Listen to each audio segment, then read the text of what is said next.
খাজা মাইনুদ্দিন, আপনার কাছে প্রথমে একটু আসি, সেটি হচ্ছে 11 দলীয় জোটের যে সমাবেশ, নিশ্চয়ই আপনিও খবর রেখেছেন, দুপুরের পর বিকালের দিকে তারা একটি সমাবেশ করেছে, বিক্ষোভ সমাবেশ, এবং সেখানে তারা বলছে যে গণভোট যে রায় সেটি বিএনপি মানছে না, তারা ফ্যাসিস্টদের মতো আচরণ করা শুরু করে দিয়েছে এখনই। আপনার এ বিষয়ে কোনো মন্তব্য আছে কিনা? দেখুন, বাংলাদেশে অনেক দিন পরে একটি সুষ্ঠু এবং অবাধ নির্বাচন অনুষ্ঠিত হয়েছে গত 12ই ফেব্রুয়ারি, এবং একটি নতুন সরকার ক্ষমতায় এসেছে, এবং যারা অপোজিশনে এসছেন তারাও সে অর্থে নতুন। মানে বিএনপিতে ক্ষমতায় থাকার অভিজ্ঞতা আগে 3বার ছিল বিএনপির, কিন্তু বাংলাদেশ জামাত ইসলামী দল হিসেবে যে যত সংখ্যক সিট পেয়েছে, 70-এর কাছাকাছি সিট পেয়েছে, এত বড় অবস্থানে জামাত ইসলামী তার রাজনৈতিক জীবনে কোনো কালে ছিল না। আরেকটি জামাতের সাথে যে জোট দলটি আছে এনসিপি, দলটির বয়স খুবই কম, এবং এরা জুলাই আন্দোলনের যারা হিরো তাদেরকে এই দলটি গঠন হয়েছে। সুতরাং রাজনীতিতে একটা নতুন মেরুকরণের আভাস এগুলো। এবং একই সাথে আপনাকে লক্ষ্য করতে হবে যে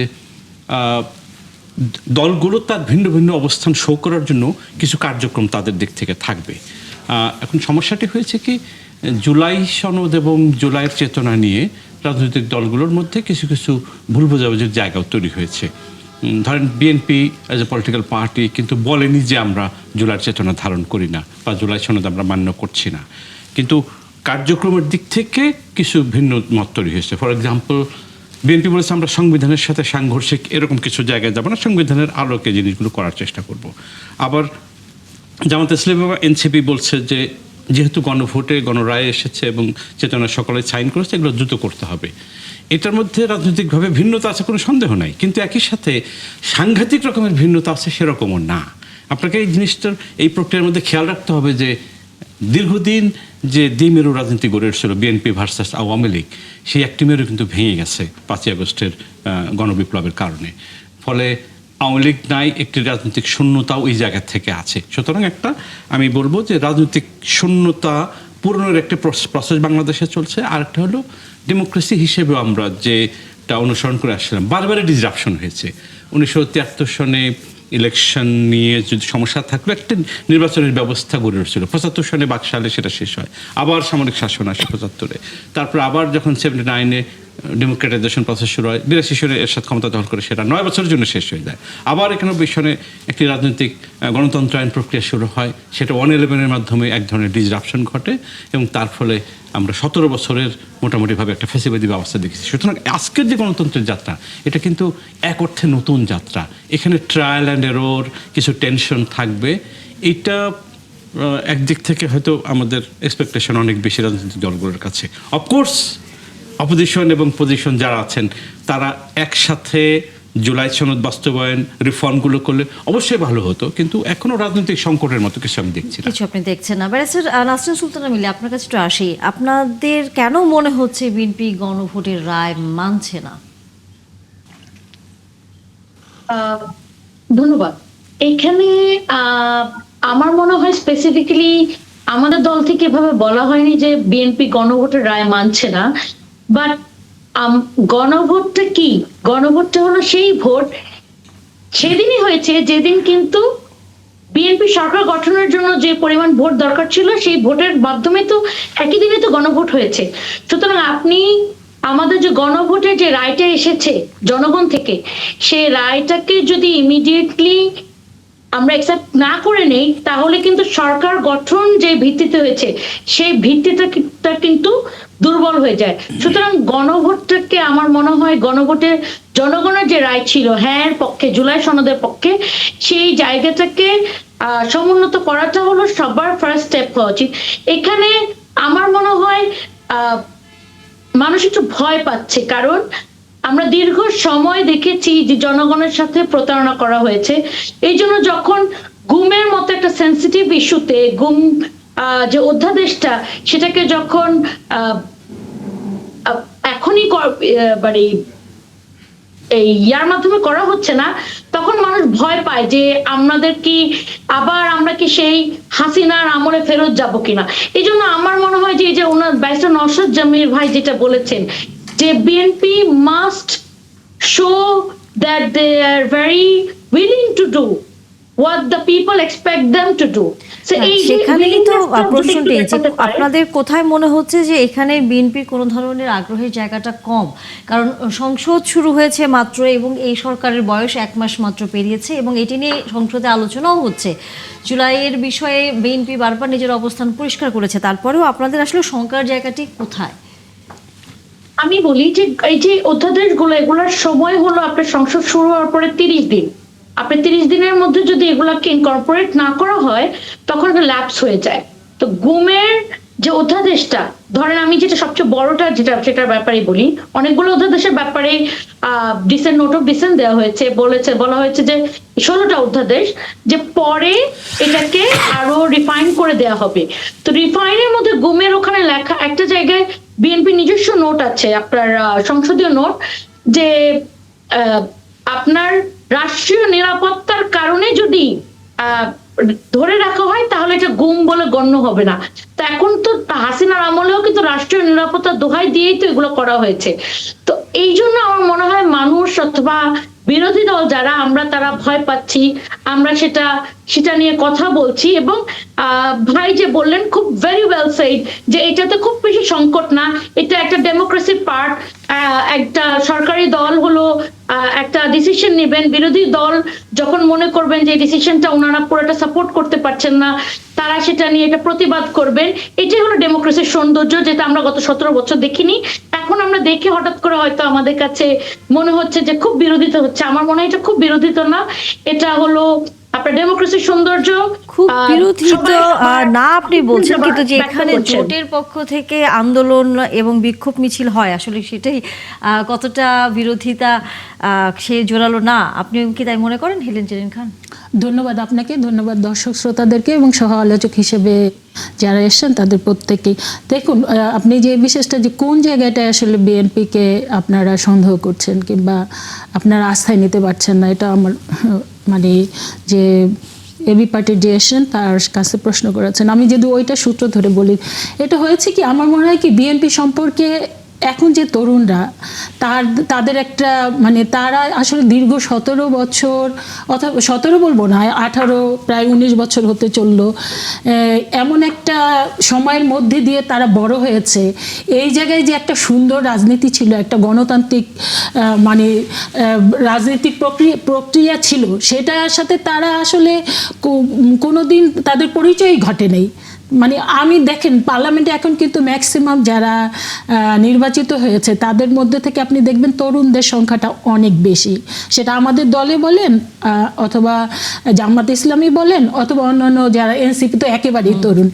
তো এই তারা বড় হয়েছে, তাদের বুদ্ধি হয়েছে, তারা দেখেছে কাদেরকে একটা স্বৈরশাসক দীর্ঘ বছর, তাদের স্বৈরশাসকও বললে হবে না, মাফিয়া কিংবা একেবারেই বলা চলে যে চরম একটা ফ্যাসিস্ট সরকার, হ্যাঁ, যা তাদের বিপরীতে যে একটা মানে একটা গণতান্ত্রিক প্রক্রিয়া বাংলাদেশে ছিল যেটা আমরা দেখেছি। দেখেন আমিও কিন্তু ছাত্র রাজনীতি থেকে উঠে আসা, আমরা কিন্তু অনেক সুন্দর রাজনীতি দেখেছি যেখানে সত্যিকার অর্থে কমিটমেন্ট ইজ কমিটমেন্ট। যেমন আমরা যখন রাজনীতিতে এসেছি তখন রাজনীতি পরিচয়টা ছিল যে ছাত্র রাজনীতি যারা আসতো তারা জীবনকে উৎসর্গ করেই কিন্তু রাজনীতিতে আসতো। রাজনীতি থেকে কিছু পাবে, রাজনীতি থেকে কিছু নিবে, রাজনীতি মানে ক্ষমতা, এটা আমরা স্বপ্নেও চিন্তা করতাম না। আমরা রাজনীতিতে এসেছি দেবার জন্য, জীবনকে উৎসর্গ করবার জন্য, এই চিন্তা নিয়ে। কারণ আমাদের ওই সময় যারা রাজনীতিতে ছিল সত্যিকার অর্থে, শহীদ রাষ্ট্রপতি জিয়া রহমানের কথা বলেন, তিনি সেনাপ্রধান ছিলেন, তিনি রাষ্ট্রপতি ছিলেন, অথচ তিনি যখন শহীদ হলেন তার স্ত্রী তার সন্তানদের জন্য এক কানা করে টাকা তিনি ব্যাংকে রেখে যান নাই, একটু সম্পদ বা জায়গা তিনি রেখে যান নাই তাদেরকে। তারপরে ধরেন এর পরবর্তীতে আমি আমার ব্যক্তিগতভাবে বলবো, আমার এলাকায় মন্ত্রী ছিলেন, শিল্প মন্ত্রী, প্রতিমন্ত্রী, আমার আব্বার খুব মানে বেস্ট ফ্রেন্ড ছিলেন, ওনার নাম ছিল আব্দুল মান্নান সিকদার, শহীদ রাষ্ট্রপতি জিয়া রহমানের ক্যাবিনেটে ছিল। উনি জানেন একজন বিখ্যাত লয়ার ছিলেন, কিন্তু উনি মন্ত্রী হবার পরে যখন ওনার মন্ত্রী অস্তিত্ব চলে যায়। শহীদ রাষ্ট্রপতি জিয়াউর রহমান মানে যখন শাহাদাত বরণ করেন চলে যান, উনি কিন্তু লোকাল বাসে জীবনযাপন করতো। এবং আমাদের সময় যে সমস্ত রাজনীতিবিদ, ছাত্র রাজনীতি আপনি দেখেন, দুদু ভাই দেখেন, রিজভী ভাই দেখেন, কিংবা রিপন ভাই দেখেন, কিংবা আমাদের হেলাল ভাই বলেন, আমাদের এই যে স্বেচ্ছাসেবক দলের শফিউল বাড়ি বাবু, সে যে মারা গেল, কিন্তু তার স্ত্রী, তার সন্তানদের জন্য কিভাবে চলবে কিচ্ছু রেখে জানি। অথচ সে কিন্তু ছাত্র দলের সভাপতি ছিল, স্বেচ্ছাসেবক দলের সভাপতি ছিল, কিচ্ছু রেখে দেয় জানি। এইটা কিন্তু রাজনীতি ছিল। আর আপনি পাশাপাশি দেখেন এই জুলাই আগস্ট, ৩৬ জুলাইয়ের পরে যে সমস্ত তরুণ নেতৃত্ব আসলো, যারা উপদেষ্টা, মানে ৩৬ দিনেই কি মানে একটা ঘটনা ঘটে গিয়েছে, তারপরে ধরলাম না, তাদের নেতৃত্ব হয়েছে, তারা এসেই কিন্তু ক্ষমতার জন্য একদম অস্থির হয়ে গেল। কাজে আমি বলবো যে এই সুন্দর রাজনীতি, স্যাক্রিফাইসের রাজনীতি তারা দেখে নাই বিদায়ী তারা বিএনপিকে আস্থায় নিতে পারেনি। অথচ দেখেন শহীদ রাষ্ট্রপতি জিয়া রহমান, দেশনেত্রী বেগম খালেদা জিয়ার কথা বলেন, দীর্ঘ ৯ বছর তিনি তো স্বৈরাচারী হোসেন মোহাম্মদ এরশাদের বিরুদ্ধে আন্দোলন করেছেন। আবার তিনি 2 টার্ম কিন্তু প্রধানমন্ত্রী ছিলেন, অথচ তিনি কিন্তু ভাড়া বাসায় থাকতেন, তার একটা ভালো গাড়িও ছিল না, এবং তার এমন কোনো ব্যাংক ব্যালেন্সও ছিল না। এই হচ্ছে স্বচ্ছতা, এই হচ্ছে স্যাক্রিফাইস, যেটা দেখে আমরা বিএনপি বড় হয়েছি। এবং আমাদের অন্যান্য যারা আমাদের দেখেন, এখন কিন্তু মাননীয় প্রধানমন্ত্রী তিনি এসে কিন্তু কি করলেন, তিনি কিন্তু একটা এক্সাম্পল সৃষ্টি করেছেন। তিনি নিজের গাড়ি চালাবেন, তিনি সরকারি কোনো গাড়ি নিলেন না, তিনি ড্রাইভারের ভাড়া তিনি দিবেন, তিনি তেলের টাকা দিবেন। এইগুলো হলো স্যাক্রিফাইস। এই রাজনীতিটা তরুণ প্রজন্ম দেখে না, এই জন্য তারা বিশ্বাস করতে পারছে না। তো এই কারণে আমি বলবো, এই যে মানে আপনার যে নির্বাচনটি হয়ে গেল এবং গণভোটটি হয়ে গেল, এটা কিন্তু মানে এটার গণভোটটি প্রথম তো যে আমাদের যে কনস্টিটিউশন আছে, সেই কনস্টিটিউশনে কিন্তু গণভোটের এই বিষয়টা কিন্তু নাই। সেই কারণে কিন্তু বিএনপি বারবার করে বলছিল, যেহেতু এটা আমাদের বিদ্যমান যে কনস্টিটিউশন আছে সেখানে যেহেতু নেয়, সেটা তো যদি করাও হয় তাহলে সেটা তো পার্লামেন্টে রেকটিফাই করতে হবে। তো সেই কারণেই কিন্তু বিএনপির প্রথম থেকেই কিন্তু বিএনপি বলেছিল যে গণভোট আমরা অবশ্যই চাই, সেটা পার্লামেন্টে আলাপ আলোচনার ভিত্তিতে আমরা যখন ঐক্যমতে আসতে পারবো তখন সেটা আমরা গণভোটে দিতে পারবো। যেটা হয়েছিল আমাদের দেশনেত্রী বেগম খালেদা জিয়া 91-এ যখন তিনি ক্ষমতায় এলেন, রাষ্ট্রপতি শাসিত সরকার থেকে তিনি কিন্তু প্রধানমন্ত্রী শাসিত সরকারে গেলেন, সেটা কিন্তু নির্বাচনের পরে। কিন্তু দেখা গেল যে ওই যে অন্তর্বর্তীকালীন সরকারটা, যার মধ্যে আরেকটি যেটা এখন আমরা এনসিপির একজন নেতার মুখে যে উপদেষ্টাও ছিল তার আসিফ মাহমুদ সজীব ভুঁইয়া, সে যে বলেছিল যে ডিপ স্টেট তাদেরকে অনেক অফার করেছে। তা আমি মনে করি যে এই অন্তর্বর্তীকালীন সরকারের ভিতরে যে আরেকটি সরকার ছিল, যারা কিন্তু বারবার করে বলছে এই মানে অনির্বাচিত সরকারটি 5 বছর থাকুক, তারপর তারা বলেছে যে নির্বাচন করার কোনো দরকার নাই, এই ধরনের তারা কিন্তু একদম বাংলাদেশের মানুষ আপনার নির্বাচন যদি 12ই ফেব্রুয়ারি হলো, তার পূর্ব মুহূর্ত, তার আগের দিন রাত পর্যন্ত কিন্তু মানুষ অনিশ্চয়তায় ছিল যে বাংলাদেশে নির্বাচন হবে কি হবে না, কারণ নানা রকমের ষড়যন্ত্র চক্রান্ত চলছিল। তারপরও কিন্তু দেখেন বিএনপি এরপরও দীর্ঘ 9 মাস বিএনপি কিন্তু এই যে সংস্কার কমিশন একটা করা হয়েছিল, সেখানে কিন্তু বিএনপি প্রত্যেকটা ধাপে ধাপে তারা কিন্তু পর্যালোচনা করেছে, মতামত দিয়েছে, এবং কোনো মতামত দিতে গিয়ে তারা কিন্তু অনেক আনপপুলার হয়েছে।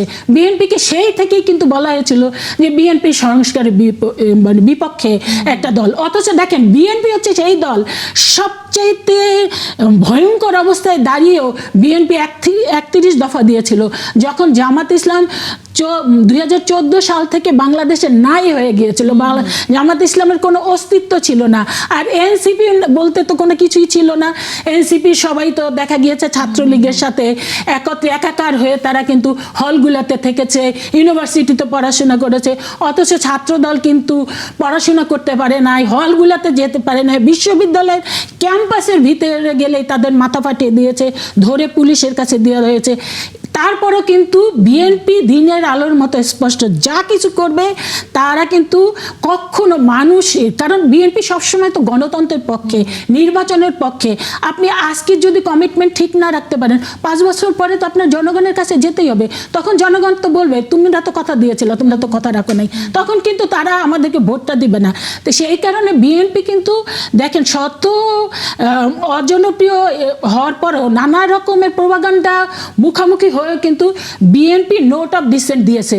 কারণ বিএনপি দেখেন সত্যি কথা কি, বিএনপি তো সরকার পরিচালনা করেছে, আর অন্য কোনো দলগুলোর কিন্তু সেই অভিজ্ঞতা নাই। কাজে বিএনপি তো জানে যে সরকার পরিচালনা করতে গিয়ে কি করতে হবে। আর আপনি দেখেন যে এই যে জুলাই সনদে যে সমস্ত বিষয়গুলো আনা হয়েছে, ম্যাক্সিমামে কিন্তু দেখা গিয়েছে যে আমাদের মাননীয় প্রধানমন্ত্রীকে সামনে রেখে অথবা বিএনপিকে সামনে রেখে, অর্থাৎ যেভাবেই হোক বিএনপিকে আটকে ফেলতে হবে এইরকম একটা নিয়ে। তারপরে কিন্তু বিএনপি সব কিছু মেনে নিয়ে নোট অফ ডিসেন্ট সহ যা সারা বাংলাদেশ না সারা পৃথিবীর সামনে আপনারা জানেন যে জুলাই সনদ যেটা স্বাক্ষর করেছিল পার্লামেন্টের সামনে দক্ষিণ প্লাজায়, সেখানে কিন্তু আরও 30টি দল স্বাক্ষর করেছিল একমাত্র এনসিপি ছাড়া। সেখানে সেইটা কিন্তু দেখা গেল যে ওখানে প্রধান অন্তর্বর্তীকালীন সরকারের প্রধান উপদেষ্টা সহ সকল উপদেষ্টারা ছিল, অথচ রাতারাতি তারা কিন্তু বিএনপির সাথে অন্যান্য দলগুলোর সাথে বিশ্বাসঘাতকতা করে তারা কিন্তু নির্বাহী আদেশে তারা দেখা গেল যে জুলাই সনদ দিয়ে এবং সেটা গণভোটে দেওয়ার জন্য আমাদের যে নির্বাচনী ম্যানিফেস্টো সেখানে কিন্তু আমরা উল্লেখ করেছি আমরা কিন্তু সেই জায়গায় আমরা আলোচনায় ফিরবো। খাজা মাইনুদ্দিন, আপনার কাছে যদি আসতে চাই, সেটি হচ্ছে যে সরকারের পক্ষ থেকে তো এখন পর্যন্ত জুলাই সনদ বাস্তবায়নের যে জায়গাটি সেটি নিয়ে সংসদকে জানানোর পাশাপাশি আমরা দেখেছি যে সংবিধান সংস্কারের জন্য একটি আলাদাভাবে কমিটি গঠনের এক ধরনের প্রস্তাব দিয়েছেন আমাদের স্বরাষ্ট্রমন্ত্রী, আমরা লক্ষ্য করেছি।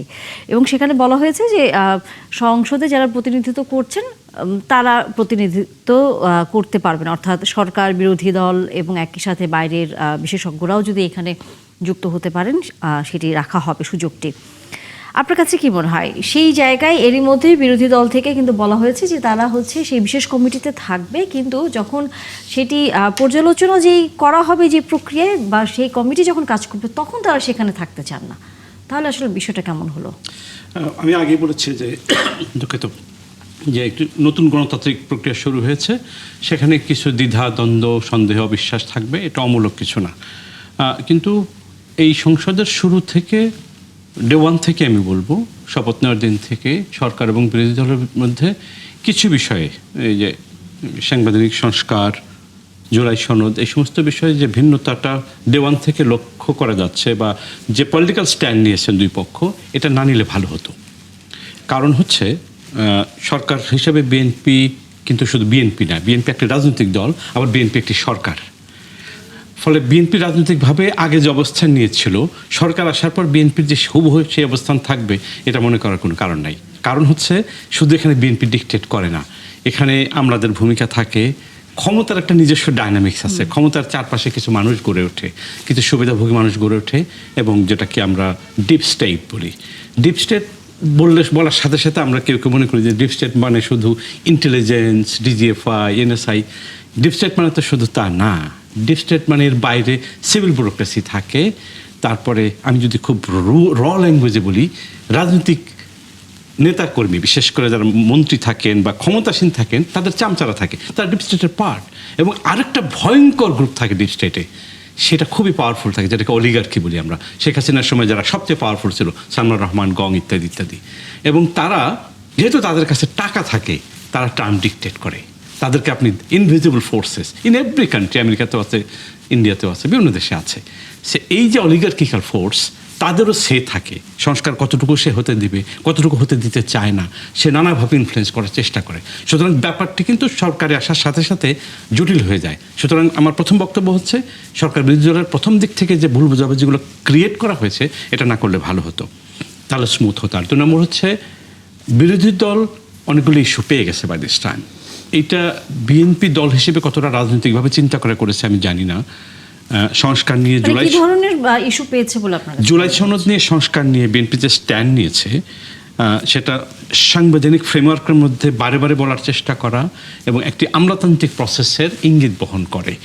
ফলে ওই জায়গাটা অপোজিশন কিন্তু ওই যে সন্দেহ অবিশ্বাসের যে পয়েন্টটা তুলেছে, যদি একসাথে কাজগুলো ডে ওয়ান থেকে শুরু হতো, অপোজিশনের কাছে এই ইস্যুটা যেত না। এখন সে পার্লামেন্টের ভিতরে, পার্লামেন্টের বাইরে, মাঠে আগামীতে রাজনীতি করার অপোজিশনের দিক থেকে সুযোগটা পেয়ে গেছে।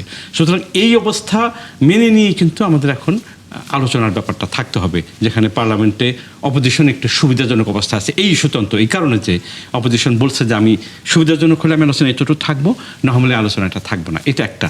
তবে ওই একটা পুরনো কথা বলি, রাজনীতিতে শেষ কথা বলে কিছু নেই, বলা কিছু নেই। এটা আগে যে অর্থে বলা হতো, ওই একটা ভুল ব্যাখ্যা করা হতো। মানে আমি আজকে একটা কথা বলছি, আগামীকাল ভিন্ন কথা বলবো, পরশুদিন আরেকটা মিথ্যা কথা বলবো, ওইটা হচ্ছে শেষ কথা বলে কিছু না। ওইটা ব্যাখ্যা করার চেষ্টা হচ্ছে গত 17 বছর। আসলে শেষ কথা বলতে কিছু নাই, যে আজকে ওনার সাথে আমার দ্বন্দ্ব আছে, আর পরশুদিন মৃত্যু হতে পারে, এইটা হচ্ছে শেষ কথা বলে কিছু নাই। আজকে ডিসপিউট আছে, কালকে আমরা ডিসপিউট মিটিয়ে ফেললাম, তাহলে তো আমরা এগ্রিমেন্টে চলে আসলাম। সেই সুযোগ থাকবে এই সংসদে, আমি মনে করি। আপনি মনে করেন যে সেখানে এই সুযোগটি থাকবে, কিন্তু এই জায়গায় যখন বিরোধী দল থেকে বলা হচ্ছে যে এমন দাবিও আসলে উঠেছে, সাবেক যে প্রধান উপদেষ্টা তাকে এই রাজনীতির ভিতরে অন্তর্ভুক্ত করা, অর্থাৎ এই আন্দোলনে যুক্ত করার একটা আহ্বান জানাচ্ছে তারা, সেটি কতটুকু আসলে যুক্তিসঙ্গত বলে আপনার কাছে মনে হয়? নাকি এইটাও অনেকটা রাজনীতিতে শেষ কথা বলে কিছু নেই, একটা এক ধরনের বক্তব্য? রাজনীতিতে ইস্যু যখন ক্রিয়েট হয় বা রাজনৈতিক দল ইস্যু ক্রিয়েট করতে চায়, আপনি তাকে তো থামাতে পারবেন না। কারণ হচ্ছে রাজনীতিতে স্টেক হোল্ডার একজন থাকে না। স্টেক হোল্ডার সরকার থাকে যেরকম, বিরোধী দল থাকে। সরকার বিরোধী দল কি শেষ হয়ে গেল? এর বাইরে স্টেক হোল্ডার নাই? ভিন্ন স্টেক হোল্ডার আছে, ব্যবসায়ীরা স্টেক হোল্ডার, ছাত্ররা স্টেক হোল্ডার, দোকানদারদের সমিতি আছে সারা দেশে, ব্যবসায়ীদের যে সমিতি, ছোট ছোট সমিতি, তারা স্টেক হোল্ডার। নাগরিকদের একটা ভয়েস থাকে, নানা ফরম্যাটে নাগরিকদের ভয়েস, সেগুলো স্টেক হোল্ডার। সুতরাং প্রফেসর ইউনূসের সরকার যে স্টেক হোল্ডার ছিলেন এই প্রসেসের, তাদের কথা ইনফ্যাক্ট বারে বারে আলোচনায় আসবে। সেটা আমার মনে হয় যে সরকার এবং অপোজিশনের দিক থেকে আমি খেয়াল করেছি যে দুউভয় পক্ষ থেকেই প্রফেসর ইউনূসের সরকারের অনেক কিছুকে সমালোচনা করা হয়। অফকোর্স প্রফেসর ইউনূসের অনেক জায়গায় সমালোচনা করার সুযোগ আছে। ওই সরকারের রাজনৈতিক ভুল ছিল, রাজনৈতিক দূরদর্শিতার অভাব ছিল, কারণ রাজনৈতিক ব্যক্তিদের সমন্বয় সেই সরকার ছিল না। আর একটু রাজনৈতিক বোঝাপড়া থাকলে ওই সরকারের আজকের রাজনৈতিক সংকট আরও কম হতো। কিন্তু যা হয়ে গেছে সেটা তো আপনি ফিরতে পারবেন না। কিন্তু একটা জায়গায় ওই সরকারকে অ্যাপ্রিসিয়েট করতে হয় যে একটি ট্রানজিশন ম্যানেজ করেছে ওই সরকার, সীমাবদ্ধতা সত্ত্বেও। অর্থনীতি, বিশেষ করে আমাদের ফরেন এক্সচেঞ্জে যা কোলাপস করার জায়গায় চলে গেছিলো, সেটা ম্যানেজ করেছে সেই সরকার। এবং সেই সরকার একটি মোটামুটিভাবে গ্রহণযোগ্য, মানুষ ব্যাপকভাবে ভোট দিয়েছে, এরকম একটি ভোট গ্রহণ অনুষ্ঠান করে একটি নির্বাচিত সরকারের হাতে ক্ষমতা হস্তান্তর করে দিয়েছে। সুতরাং আমরা ওই যে ট্রানজিশনাল সময়টা, সেটাকে অতিশয় কাদা ছোড়াছড়ি না করে প্রয়োজনে ওই সরকারের যদি ভয়েস রিফ্লেক্টেড হওয়ার প্রয়োজন হয়, আমি খুব দোষের কিছু দেখি না। তাদের সমালোচনাও হবে, তাদের প্রশংসাও হবে। এই সমালোচনা হলেও দোষের কিছু আমি দেখি না, সমালোচনাও হবে। কিন্তু সমালোচনা করবার মতো অবস্থা আসলে এখনো তৈরি হয়েছে কিনা, কারণ আমরা তো সময়টাই দিচ্ছি না। আমি ইন্টারিম গভর্নমেন্টের কথা বলছি, ওই ইন্টারিম গভর্নমেন্টের কিছু সমালোচনা কিন্তু হবে। সেটা রেস ধরে তো এখন হচ্ছে বর্তমান সরকারকেও তো সমালোচনা করা হচ্ছে বিরোধী দলের পক্ষ থেকে। রাজনীতিতে আপনাকে হিট নিতে হবে। আপনি যখন সেলিব্রিটি, ধরেন রাজনীতি করেন না কিন্তু সেলিব্রিটিতে হলে আপনাকে হিট নিতে হয়। রাজনীতিতে যখন আসছেন, আমাকে সাবেক একজন ফিলিপিনো প্রেসিডেন্ট, ভদ্রলোকের নাম ছিল ফিদেল রামোস, একবার আমার একটা ইন্টারভিউ দিয়েছিলেন। আমি তখন খুব ইয়াং রিপোর্টার, তো উনি অনেকগুলো সংগঠনে জড়িত ছিলাম। জিজ্ঞেস করলাম যে হাউ ডু ম্যানেজ দিস? হি ওয়াজ লাফিং। বললেন যে আমি পৃথিবীর যে কোনো দেশে আপনি যখন পলিটিশিয়ান, আপনাকে 8টা বল খেলতে হয়, আপনি একটা বলও মাটিতে পড়তে দেওয়া যাবে না। You have to play with this. You are a politician, আপনাকে হিট নিতে হবে। অবশ্যই। কিন্তু আমাদের এই অঞ্চলগুলোতে এই ধরনের মানসিকতার আসলে নেতা পাওয়াটা বা সেরকম সরকার, সেরকম মানসিকতার লোকজন পাওয়া খুবই দুষ্কর, কারণ আমরা আসলে সমালোচনা নিতে পারি না, আমাদের ভুল ভ্রান্তি আমরা আসলে নিতে পারি না, আমরা সেটা আক্রমণাত্মক জায়গায় চলে যাই। ব্যারিস্টার নাসরিন সুলতানা মিলি, সেটি হচ্ছে জানতে চাই আপনার কাছে, সামনের দিনগুলোতে যেহেতু সংসদ এখন বসছে, অধিবেশন চলছে, সেখানে জুলাই সনদ নিয়ে আলোচনা হচ্ছে, সেখানে সংবিধান সংস্কার পরিষদের বিষয়গুলো নিয়েও একটি কমিটির যে উদ্যোগ সরকারের পক্ষ থেকে নেওয়া হয়েছে, সেখানে আপনারা কতটুকু আশ্বস্ত হতে পারেন যে আপনারা যে ধরনের সংস্কারের দাবি করছেন সেইটি কিছুটা হলেও সেখান থেকে সুফল আসবে? ধন্যবাদ। আমি একটু যদি মনে করিয়ে দিই, আমাদের ঐক্যমত্য কমিশন হয়েছিল, 9 মাস ছিল। হ্যাঁ, তো ঐক্যমত্য কমিশনে আমরা একটা জিনিস নিয়ে খুব মজা করতাম যে আমরা অনেকগুলো 34টা দল ছিলাম, তো দেখা যেত যে কোনো একটা বিষয়ে যদি বিএনপি অথবা এনসিপি অথবা জামাত ভেটো দিত, সে যে মানে পুরো আলোচনাটা হয়তো 2 দিন ধরে হচ্ছে, সব দল খুব সুন্দর সুন্দর লজিক দিচ্ছেন, কিন্তু পুরাটা ব্রেকডাউন করতো যে কোনো একজন ভেটো দিলে। তা আমরা দুষ্টামি করে বলতাম যে এই 3টা দল হলো সিকিউরিটি কাউন্সিল আর আমরা হলাম এমনি এমনি। তো এই 3টা দল যেগুলিকে যেই ম্যাটার গুলাকে জরুরি মনে করে, তাহলে সেগুলোই শুধু আলোচনা হোক, সবকিছু আলোচনা করে আসলে সময় নষ্ট করার কোনো মানে হয় না। তো ওরকমই যদি আপনার যে সংবিধান সংস্কার কাউন্সিলটা হবে, এখানে যদি আপনার লাইভলি আলোচনা হয় এবং সব পক্ষ, যেটা ভাই একটু আগে বললেন যে ডিসপিউট যদি রেজলিউশন হয় এবং মিত্র হয়ে যায়, তাহলে তো খুবই ভালো, ওয়েলকাম। আমরা মনে করি এটা খুবই ভালো একটা উদ্যোগ। কিন্তু যদি সবকিছুর পরে ধরেন আপনার অনেক আলোচনা হলো, সব জায়গায় মোটামুটি এক জায়গায় কাছাকাছি এক জায়গায় গেলেন, হঠাৎ করে যদি সরকার পক্ষ থেকে দাঁড়িয়ে বলা হলো কিন্তু সংবিধানে তো এটা হবে না, এটা বলে যদি বাতিল করে দেওয়া হয়, তাহলে তো আসলে আলটিমেটলি এই জিনিসটা খুব একটা কাজের হবে না। সুতরাং আমার আশা থাকবে যে যে গ্যাপটুকু আছে, এই গ্যাপটুকু ডিসপিউট রেজলিউশনটা এই সংবিধান সংস্কার কাউন্সিলের মাধ্যমে হবে এবং আমরা আরো নিয়ারার একটা জায়গায় মিট করতে পারবো। কিন্তু হেলেন জেরিন খান, সেটি হচ্ছে যে সংবিধান সংস্কার করবার জন্য যে বিশেষ কমিটিতে গঠন করার সিদ্ধান্ত নেওয়া হয়েছে, সেটি কি আসলে করার খুব একটা কি দরকার ছিল কি? এটা তো সংসদেই আলোচনা করে, যেটি কথা বারবার সরকারের পক্ষ থেকে বলা হচ্ছে যে সরকারের মন্ত্রীরা, বিশেষ করে স্বরাষ্ট্রমন্ত্রী উনি কিন্তু বলছেন যে সংসদেই আমরা আলোচনা করে বিষয়টা ফয়সলা করি, কিন্তু বিরোধী দল এক ধরনের অনাস্থার জায়গায় সেখানে তৈরি করেছিল। দেখুন, বিএনপি সবচেয়ে যে বিষয়গুলো এখানে নিয়ে আসার দরকার, সেটা হলো বিএনপি 2/3 মেজরিটির চেয়েও বেশি আসন পেয়েছে। সেই কারণে বিএনপিকে কিন্তু জনগণ বিএনপিকে সম্পূর্ণ বৈধতা দিয়ে দিয়েছে। বিএনপি মানে যে কোনো বিষয় পার্লামেন্টে এনে আলোচনার ভিত্তিতে বিএনপি চাইলে সেটাকে মানে যদি মনে করে যে তাদের পক্ষে নিয়ে আসবে, তাহলে নিয়ে আসতে পারে ভোটের মাধ্যমে, যদি ভোট মানে 2/3 মেজরিটির সবাই যদি ভোট দিয়ে থাকে। তাই সেই কারণে আমরা এই গণভোট যেহেতু সংবিধানে নাই, সেটা তো পার্লামেন্টে রেকটিফাই করতে হবে। তা পার্লামেন্টে তো মানে আমাদের যেহেতু 2/3 মেজরিটি আছে, সেটা তো আসলে আমরা মনে করি যে আমরা যেটা বলবো সেটাই, কিন্তু সেটা তো বিরোধী দল মানছে না। কিন্তু আমরা তো গণতন্ত্রের মানে আমরা সম্পূর্ণ গণতন্ত্রের প্রতি আস্থাশীল।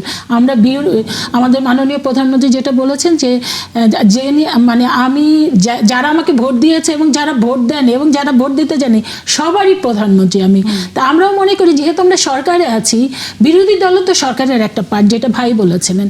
কাজে বিরোধী দলকে আমরা আস্থায় রেখে সব কিছু করতে চাই, কিন্তু বিরোধী দল কিন্তু যেটা মানে মনে হচ্ছে তারা প্রথম থেকেই কিন্তু, আর এখানে আমি আরেকটু বলতে চাই, কোনো একদিন ইতিহাস কিন্তু আমি মনে করি যে এমনও হতে পারে, আজকে খায়রুল হককে যেমন আপনার ওই যে তত্ত্বাবধায়ক সরকার ধ্বংস করে দেওয়ার জন্যে, কিংবা আওয়ামী লীগকে ফ্যাসিস্ট হওয়ার জন্যে আজকে, এবং বাংলাদেশে দীর্ঘ 17 বছর যে ভয়ঙ্কর অবস্থার মধ্যে এই জাতি জীবনযাপন করেছে, তার জন্য খায়রুল হককে সবার আগে কিন্তু আসামির কাঠগড়ায় দায় করা হয়।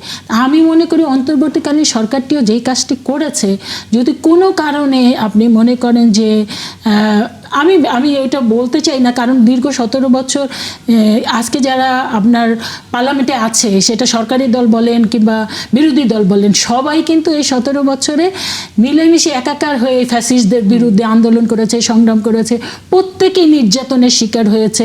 কাজেই তারা আর এমন কোনো ভুল করবে না যে এই ভুলের জন্য আবার জাতি খেসারত দেবে, যেই ভুলের জন্য দলগুলো খেসারত দেবে।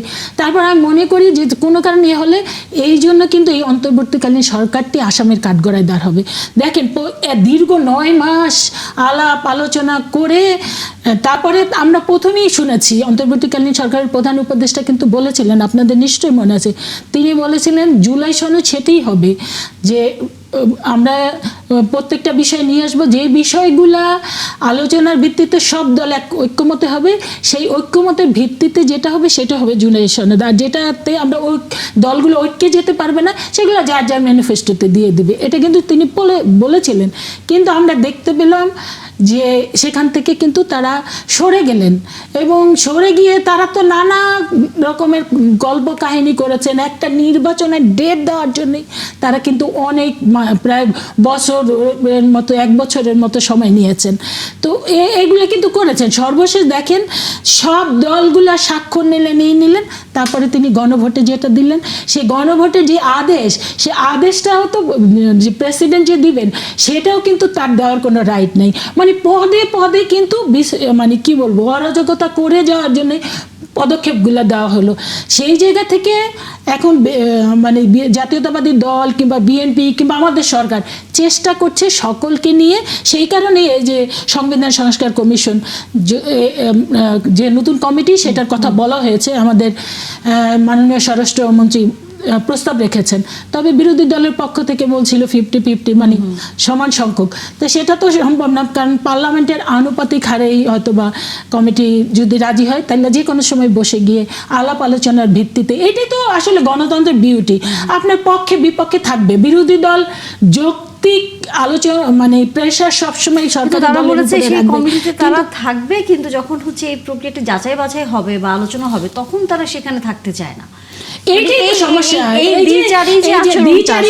এটা তো আমরা প্রথম থেকে, তারা তো ওই যে এই দ্বিচারিতা যে এখন শুরু হয়েছে তা না, আমরা একদম প্রথম থেকেই দেখেছি। মানে বিএনপি সম্পর্কে নানা রকমের প্রোপাগান্ডা করেছে, বিএনপি মানে এক দল তাড়িয়েছি আর এক দলকেও দিব, এখনো কিন্তু ওদের এক একজনের বক্তব্য শোনেন না, কি ভয়ঙ্কর ভয়ঙ্কর বক্তব্য দিচ্ছে যে আওয়ামী লীগ গেছে যেই পথে, এই পথে আবার এরকম। কিন্তু তাদের যে চিন্তা চেতনা, অথচ তারা চিন্তা করে না বিএনপি মানে রুটটা কোথায়। বিএনপি এত নির্যাতনের পরেও, এত নিপীড়নের পরেও বিএনপি একদিনের জন্য ঘরে থাকে নাই। বিএনপি নেতারা জেলে গিয়েছে, গুম হয়েছে, খুন হয়েছে, কিন্তু কখনো গুপ্ত হয় নাই, গুপ্ত রাজনীতি করে নাই। বিএনপির এই জায়গায় হলো মূল শক্তি। কাজে বিএনপিকে আরেকটা বড় শক্তি হচ্ছে বিএনপির মূল নেতৃত্বের সততা, বিএনপির মূল নেতৃত্বের দেশপ্রেমিকতা। সেখানে তারা কোনো দিন আপোষ করেন নাই। শহীদ রাষ্ট্রপতি জিয়া রহমানও করেন নাই, দেশনেত্রী বেগম খালেদা জিয়া করেন নাই, আমাদের মাননীয় প্রধানমন্ত্রীও করেন নাই। সেই কারণে তারা বুঝতে পারছে না যে মানে তারা যে কি কথা বলছে। কাজে তারপরও আমি মনে করি যে আমাদের দল এবং আমাদের মাননীয় প্রধানমন্ত্রী যে উদারতা দেখাচ্ছেন, ইনশাল্লাহ মানে এই বিরোধী দলকে, এবং তারাও বুঝতে পারবে। আজকেই দেখেন না তারা যে করেছে, এটা যাতে এরকম একটা সময় কি আজকে সে রাজপথে যাওয়ার কোনো মানে সময় ছিল? দেখেন যেখানে তেলের জন্য সারা বিশ্ব হাহাকার, আমাদের দেশেও যদিও সরকার, আমি মনে করি আমাদের সরকার এই জায়গায় খুবই দক্ষতার পরিচয় দিচ্ছেন। আমরা জানি যে তেলের কোনো সংকট নাই, কিন্তু ওই যে বিশ্বর যে প্যানিক, ওইটাতেই কিন্তু মানুষ এখনো মানে প্যানিকে আক্রান্ত, তারা কিন্তু আস্থা ফিরিয়ে আনতে পারছে না। এই জায়গায় আমরা কথা বলতে চাই যে সরকার যে এই যে একটা সমস্যা। আরেকটা দেখেন যে হামের প্রকল্পে, যেটা অন্তর্বর্তীকালীন সরকার এই যে ভ্যাকসিন না আনার কারণে আজকে অনেকগুলা শিশুর জীবন দিতে, এরকম একটা অবস্থায় তারা কি এবং এই হামের যে ভ্যাকসিন না থাকার কারণে যেভাবে শিশু মৃত্যু হয়েছে, তার জন্য আমরা শুধু শুনছি যে গেল সরকারের অবহেলার কথা, কিন্তু দায়ী করা হবে কিনা, আইনের আওতায় কাউকে নিয়ে আসা হবে কিনা, সেই বিষয়টি আসলে আমরা জানতে চাই, আমরা আলোচনা করবো। তো রাজনৈতিক আলোচনা একটু শেষ করতেই চাই ব্যারিস্টার নাসরিন সুলতানা আপনার কাছ থেকে। সেটি হচ্ছে যে আমরা দেখছি এই জুলাই সনদ নিয়ে 9 এপ্রিল দেশব্যাপী বিক্ষোভের পাশাপাশি 24 এপ্রিল ঢাকায় সমাবেশ করার ঘোষণা দেওয়া হয়েছে 11 দলীয় জোটের পক্ষ থেকে। সময়টা কি খুব দ্রুত হয়ে যাচ্ছে কিনা? আপনারা তো সরকারের কাছে আপনাদের প্রস্তাব বলেন, সংসদে বলেন, আজকে রাজপথে আলোচনা করেছেন, সেই জায়গায় সামনের দিনগুলোতে আবারও যদি এরকম আন্দোলন সামনে আসে, সেটি কিছুটা দ্রুত হয়ে যাচ্ছে কিনা? এখানে যেটা সবচেয়ে বড় বিষয় যে জোট, যদিও বলা হয় 11 দলীয় জোট, বাট আমরা জোটের খুবই স্মল একটা পার্ট, মানে কি বলা যায়, সবচেয়ে ছোট দল বলা যায় এখন। তো এই ডিসিশনটা তো আমাদের না, এটা হলো জামাতের পক্ষ থেকে নেওয়া হয়েছে। এবং আমি যে একটু আগে যেটা বলেছেন যে আপনারা যে জামাত বিরোধী দলের থেকে বলেছেন ওনারা কাউন্সিলে থাকবেন, কিন্তু কাউন্সিলে যাচাই বাছাই থাকবেন না। ইভেন আমি মনে করি এই ডিসিশনটা হলো নট ওয়েল টেকেন, কারণ আপনি যদি কাউন্সিলে থাকেন যাচাই বাছাই আপনাকে থাকতে হবে, আপনাকে ফুল ফ্লেজেড। কিন্তু এই ধরনের কোনো সমাবেশ বা কোনো যখন বিক্ষোভ মিছিল আয়োজন করা হবে দল জোটের পক্ষ থেকে, তখন তো জোটের সবার সাথে নিশ্চয়ই আলোচনা করেই সিদ্ধান্তটা নেওয়া হয়। অ্যাপারেন্টলি এটাকে বলে অ্যাপারেন্টলি। কিন্তু আচ্ছা, খাজা মঈনুদ্দিন, আপনার কাছে আসতে চাই, সেটা হচ্ছে এই যে এই ধরনের বিক্ষোভ, এই ধরনের আন্দোলন হওয়ার সুযোগে অন্য পক্ষ আসলে কোনো সুবিধা নিয়ে নিতে পারে কিনা, আপনার কাছে কি মনে হয়? না, একেবারেই না, একেবারে না। এই কারণে বলছি যে আন্দোলন, সংগ্রাম, ডেমনস্ট্রেশন, প্রোটেস্ট, এগুলো it's a beauty of democracy, it's a components of democracy. এবং আপনাকে খেয়াল রাখতে হবে, আমরা কিন্তু এই অঞ্চলে দক্ষিণ এশিয়াতে বা উপনিবেশিক শাসিত যেসব দেশ ছিলাম, সেখানে কিন্তু গণতন্ত্রের বয়স 100 বছরও হয়নি, এবং জাতি হিসেবে ডেমোক্রেটিক ফরমেশন হয়নি। আমরা বাংলাদেশ ধরেন দেশ হিসেবে, আমরা জাতি হিসেবে, বাংলাদেশ জাতি হিসেবে আমরা কিন্তু নতুন, খুব পুরনো না, মানে 60 বছরও হয় নাই, মানে পলিটিক্যাল এন্টিটি হিসেবে। সুতরাং এইখানে এই ট্রান্সফরমেশন থাকবে। ইউরোপে যেখান থেকে আমরা ডেমোক্রেসির ধারণাগুলো ধার করেছি, সেখানে যখন ডেমোক্রেটিক রেভলিউশনগুলো হয়েছে, ফ্রেঞ্চ রেভলিউশন বলেন, ইংল্যান্ড রেভলিউশন বলেন, সেখানে কিন্তু বছরের পর বছর কচু কাটা হয়েছে, লিটারালি। স্পিকার মেরে ফেলা হয়েছে পার্লামেন্টে একজন স্পিকার না, একাধিক স্পিকার মারা হয়েছে ইংল্যান্ডের মতো জায়গায়। ওই সব টেস্ট করে করে ডেমোক্রেসি আসছে। আমাদের কাছে সবচেয়ে বড় এক্সাম্পল তো American democracy is a miracle. 200 বছরের উপরে এই যে 4 বছর পর পর ট্রান্সফার অফ পাওয়ার, মাঝখানে 2 বছর পর মিড টার্ম ইলেকশন, এটা মোর দ্যান এ মিরাকল, যেখানে পিসফুল ট্রান্সফার অফ পাওয়ার চলে এসছে। এটা এই এক্সাম্পল একটাই পৃথিবীতে, আমেরিকা। আর কোনো দেশে এই এক্সাম্পল সে অর্থে নাই। সুতরাং আমাদের এখানে যে চট করে পিসফুল ট্রানজিশন হবে, সেটা মনে করার কারণটা আমি বলি।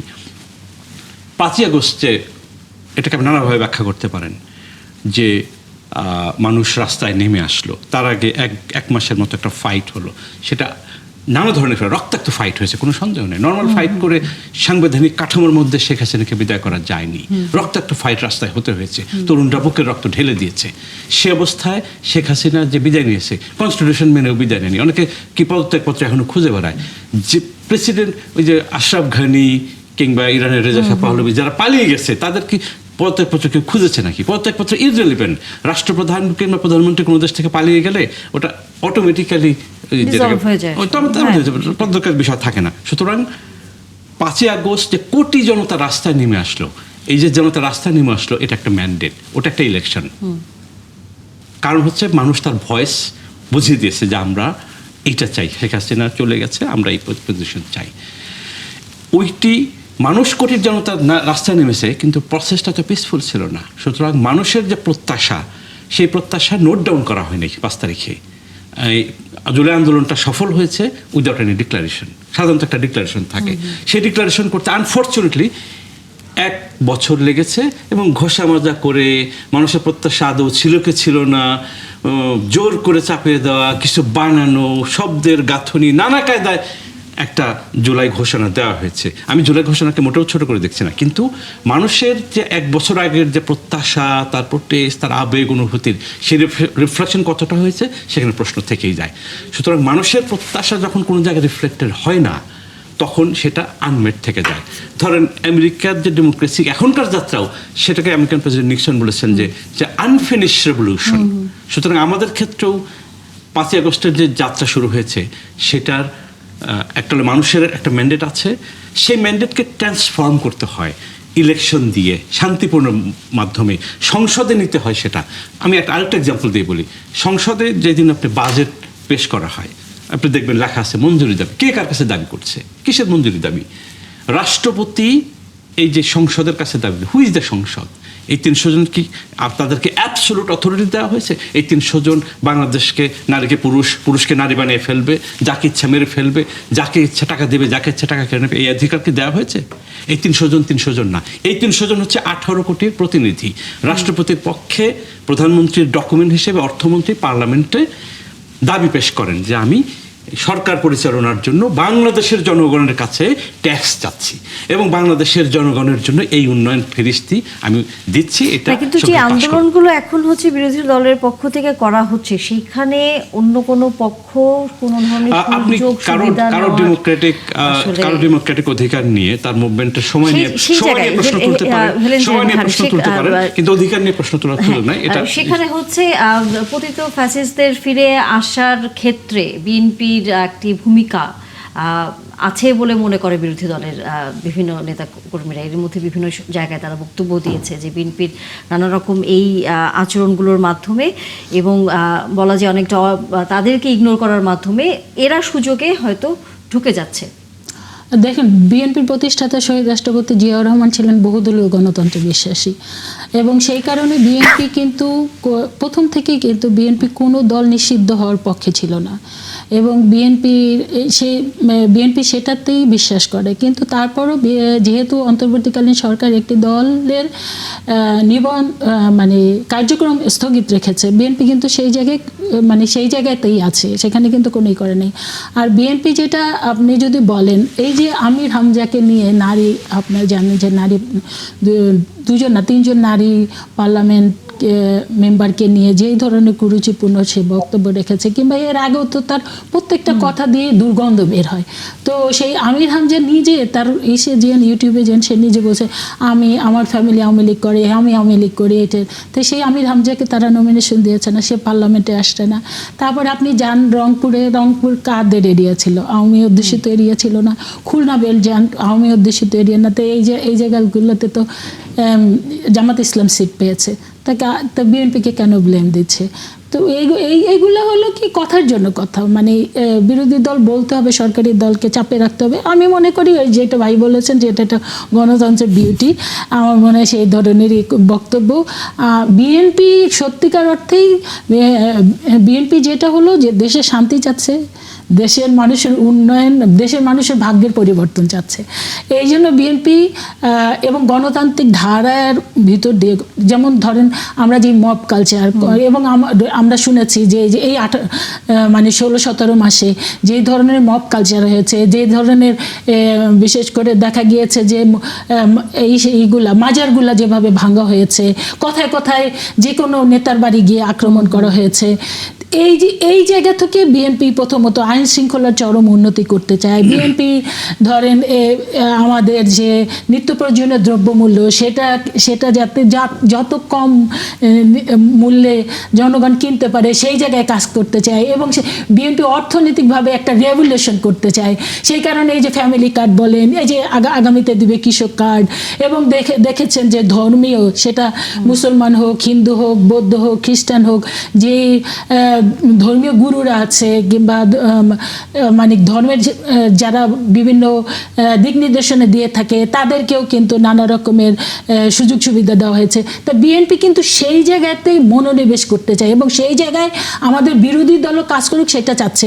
আজকে দেখেন এই যে তেলের যে সারা বিশ্বে যেটা হয়েছে, যেটাকে কেন্দ্র করে বাংলাদেশেও আমরা পেট্রোল পাম্পগুলোতে দেখি যে যেই ধরনের লাইন হচ্ছে, এবং যখন সরকারের পক্ষ থেকে নানা রকমের উদ্যোগ নেওয়া হয়েছে, আমরা কিন্তু আজকেও দেখলাম যে বিভিন্ন জায়গায় কিন্তু যে তেলের মজুদ পাওয়া যাচ্ছে। হ্যাঁ, তো এখন উচিত কি ছিল বিরোধী দল এই জায়গায়, যদি তারা সত্যিকার অর্থেই জনগণের কল্যাণের রাজনীতি করতো, তাহলে এখন বাংলাদেশের সবচাইতে দুইটা ইস্যু কিন্তু সবচাইতে যেটা সবাইকে টাচ করছে, একটা হলো তেল, আর একটা হলো যে শিশু। সেটা সবাই না হলো যার বাসায় ছোট শিশু আছে তারা কিন্তু আতঙ্কিত হচ্ছে।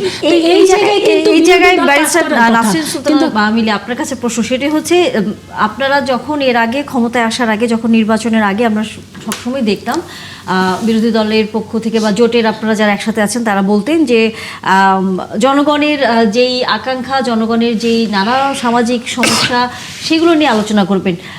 এই প্রশ্নটা এখন অনেকের ভিতরে কাজ করছে যে এই যে জ্বালানি সংকট, এই যে হামের টিকার গেল সরকারের সময়ে যেই অনিয়মের জায়গার কারণে হচ্ছে এই ধরনের একটা অবস্থার মধ্যে পড়তে হয়েছে আমাদের শিশুদের, সেটি নিয়ে কেন বিরোধী দলের কোনো পরিষ্কার অবস্থান আসলে দেখা যাচ্ছে না?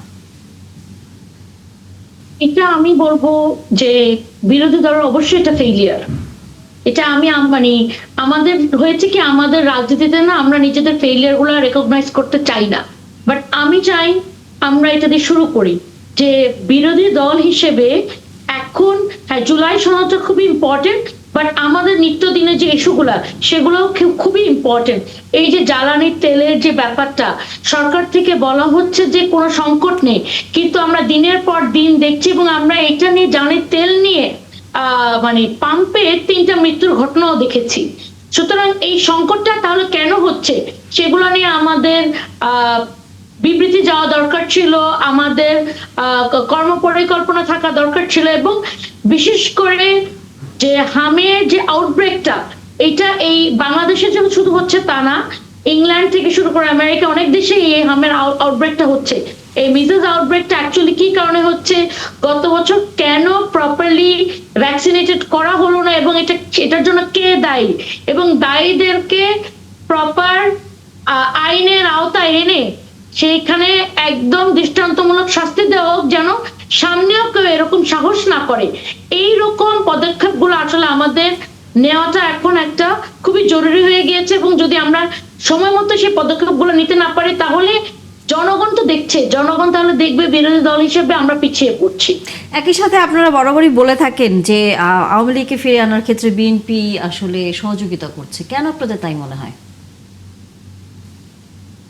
এটা মানে যে জন্য সবচেয়ে বেশি বলা হয় যে আমরা নিজেরা দেখেছি অনেক আওয়ামী নেতারা, পরিচিত আওয়ামী নেতারা, আপনার ইলেকশনের সময়ও দেখেছি, পোস্ট ইলেকশনও দেখছি যে তারা বিএনপিতে বিভিন্ন পদ পদবি পাচ্ছেন, অথবা তারা হ্যাঁ মানে ইলেকশনের অনেক সময় নমিনেশন পাচ্ছেন।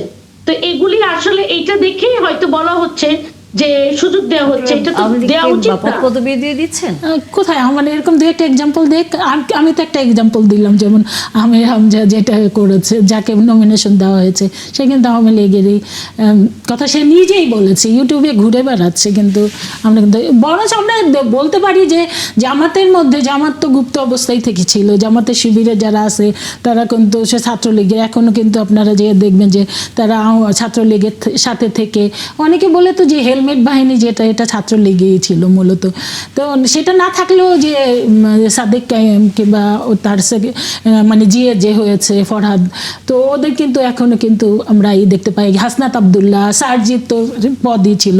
তো এটা কিন্তু আমরা দেখি যে আমাদের বিরোধী দলে যারা আছে তাদের, বিএনপির এত পড়ে নাই যে বিএনপি ওই জায়গায় যেতে হবে, পদ পদবি দিতে হবে। বিএনপি নিজেরই যত নেতাকর্মী আছে তাদেরকেই তো প্রোভাইড করা অনেক কঠিন হয়ে যাচ্ছে।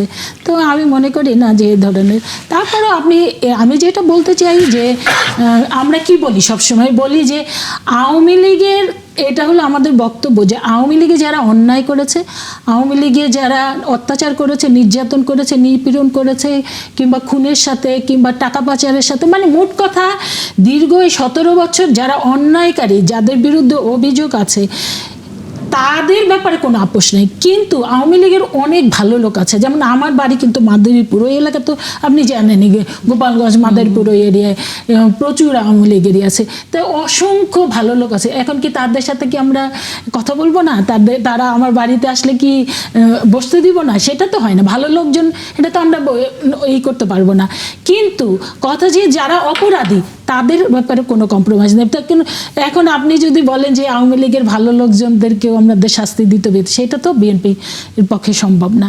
কারণ ভালো লোকজন তাদের দল করার রাইট আছে, তারা আওয়ামী লীগ না করলে, এখন হয়তো আওয়ামী লীগ নিবন্ধন বন্ধ আছে সেটাই না, এখন তারা যদি রাজনীতি করতে চায় সেই জায়গায় যদি বিএনপি, আমি মনে করি যে ভালো লোকজন যাদের দিয়ে সত্যিকার অর্থে সমাজের পরিবর্তন হবে, সমাজের মঙ্গল হবে, তাই তাদেরকে তো রাজনীতি করার সুযোগ দিতে হবে। এখানে আমি অন্যায় কোনো কিছু দেখি না। তবে অপরাধী যারা দীর্ঘ 17 বছর অন্যায় করেছে, অপরাধের সাথে লিপ্ত হয়েছে, তাদের আমার মনে হয় না তাদের কোনো ছাড় হবে না। ব্যারিস্টার নাসরিন সুলতানা মিলি, আপনাকে আসলে বিদায় জানাতে হচ্ছে, অনেক ধন্যবাদ। আগামীতে নিশ্চয়ই আবারও কথা হবে আপনার সাথে, রাজনীতির অনেক বিষয় নিয়ে হয়তো কথা হবে।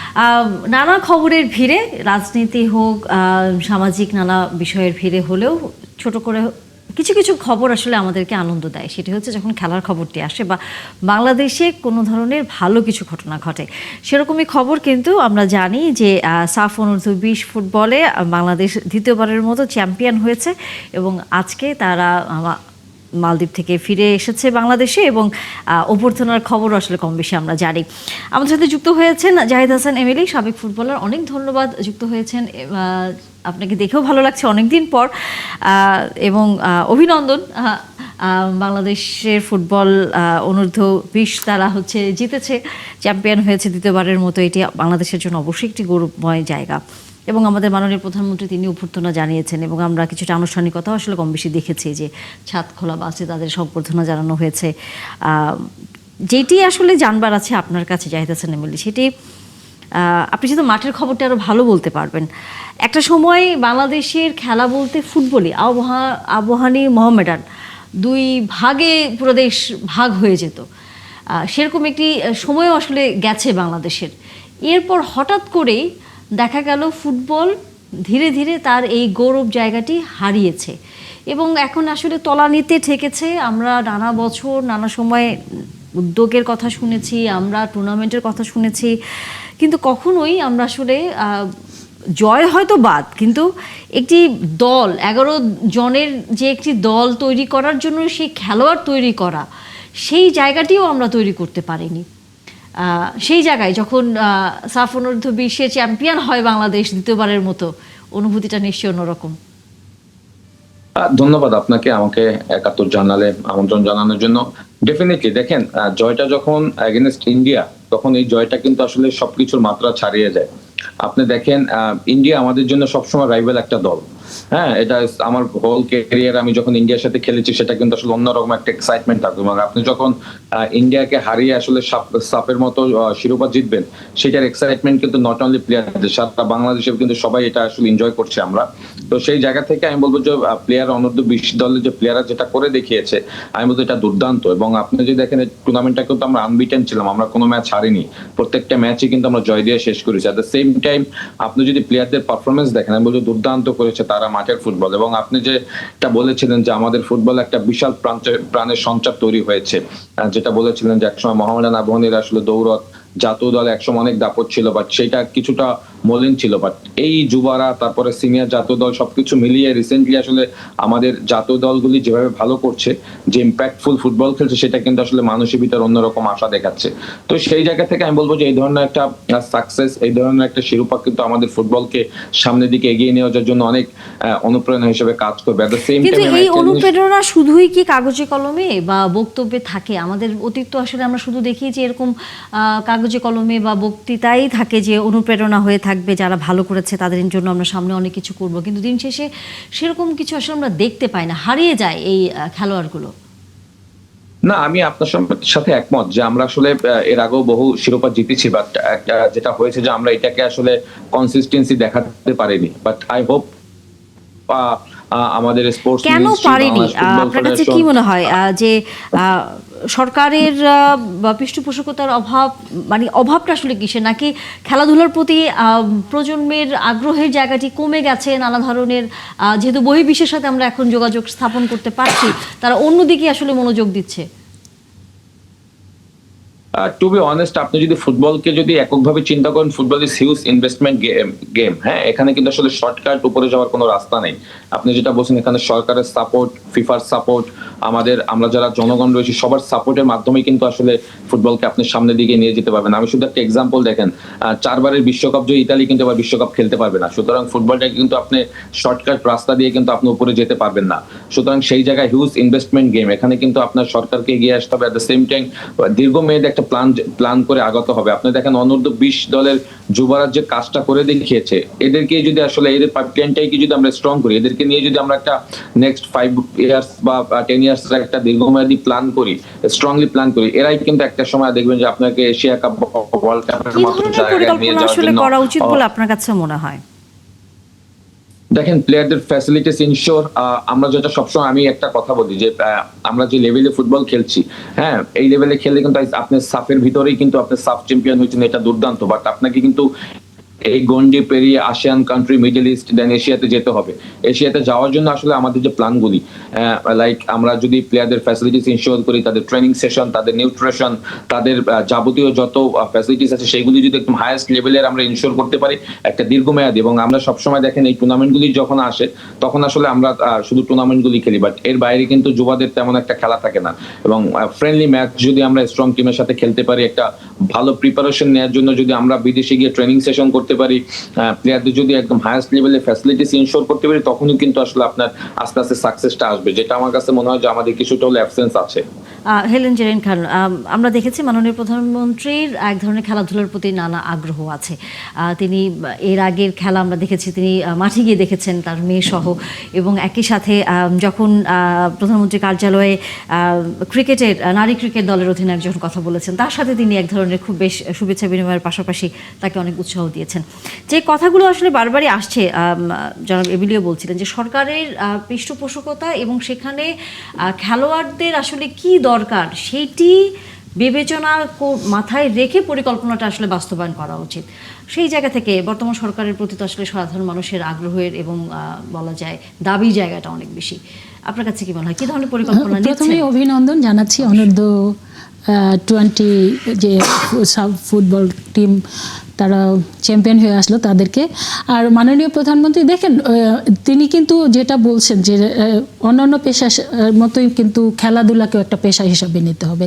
আমরা এখন পর্যন্ত খেলাধুলাটাকে একটা কি শখ মনে করি, যে একটা সময় হয়ে যাবে তারপর যে যার মতো অন্যান্য প্রফেশনে সেট হবে।